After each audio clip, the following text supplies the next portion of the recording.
सदर पोलीस ठाण्याच्या डीबी पथकाने मेहनतीने तपास करून 2 सराईत आरोपींना अटक करून तब्बल 5 चोरीचे गुन्हे उघडीस आणले आहेत.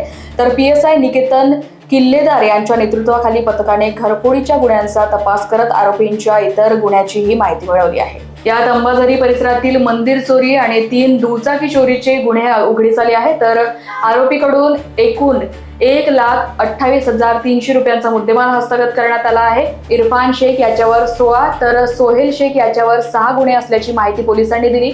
दोघेही सराईत गुन्हेगार असून चोरीच्या पैशावर उदरनिर्वाह करत असल्याचेही तपासात समोर आले. पोलीस ठाणे सदरमध्ये एक घटना आणि एक व्हिडिओ व्हायरल झालेला होता सोशल मीडियावर. का एक गाडीला काळ्या रंगाची ब्लॅक फिल्म लावलेली आहे, विदाऊट नंबर प्लेटची आहे आणि ती भरधाव वेगाने रश ड्रायव्हिंग करत जात आहे. एक जागरूक नागरिकाने तो व्हिडिओ एक सोशल मीडियावर प्रसारित केलेला होता. त्या अनुषंगाने आम्ही जागरूक नागरिकांशी संपर्क करून FIR नोंद केला आणि FIR नोंद करून त्याच्या गुन्ह्याचा आम्ही तपास सुरू केला. गुन्ह्याचा तपास करत असताना सदर परिसरातील आणि पूर्ण आम्ही CCTV फुटेज बघितले.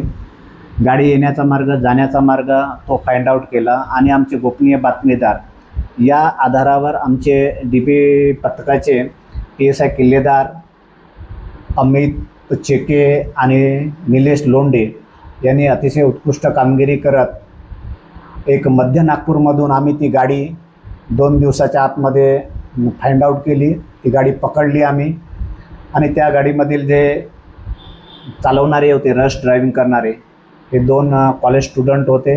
त्यांना आम्ही पोलीस स्टेशनला आणले आणि त्यांच्यावर कायदेशीर कारवाई केली आणि त्यांच्यावर पोलीस उपायुक्त झोन 2 मॅडम यांच्याकडे आम्ही त्यांच्याकडे प्रतिबंधात्मक प्रस्तावासाठी सुद्धा पाठवलेला आहे.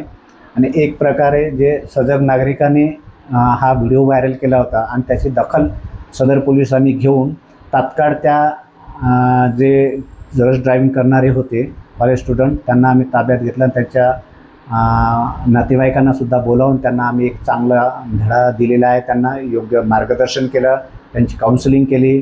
अशा प्रकारचे कायदा हातात घेऊन ड्रायव्हिंग करणं हे चुकीचं आहे आणि वाहतुकीचे नियमाचे पालन करावे याबाबत आम्ही त्यांना योग्य प्रकारे काउन्सिलिंग केलेलं आहे. लोकवाहिनी मीडियाकरिता विशाल बंबडवार यांची रिपोर्ट, नागपूर.